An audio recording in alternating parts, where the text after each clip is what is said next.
Bismillahirrahmanirrahim. Assalamu alaikum, my dear students. We're going to start chapter number 15, energy changes. So before to start this lesson, let's see the objectives of the lesson. Now, objectives. Energy, the fire triangle. So before to start this lesson, let's see and how can we define energy. Ability to do work.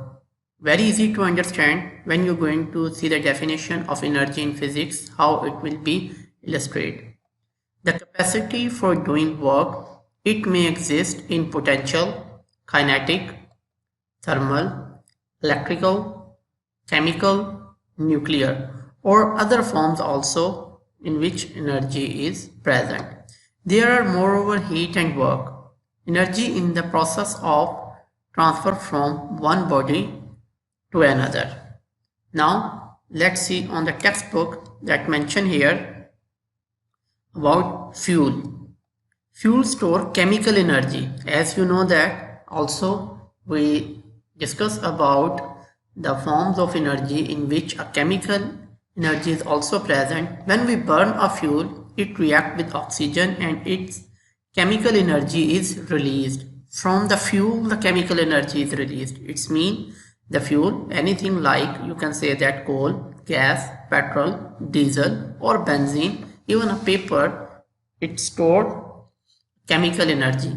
When it become catch fire or when you're going to ignite these fuels, they start to give off heat energy. So we call this the chemical energy. We can use this energy to give us heat or light. We know that when we're going to burn something, it starts to give us heat and also light. You need three things to make a fire.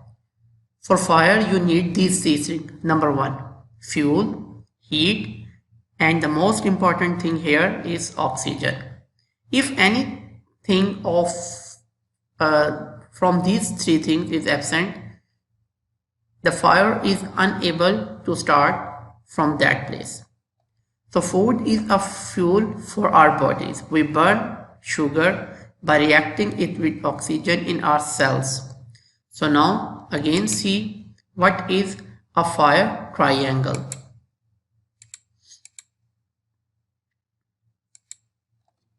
Now fire triangle.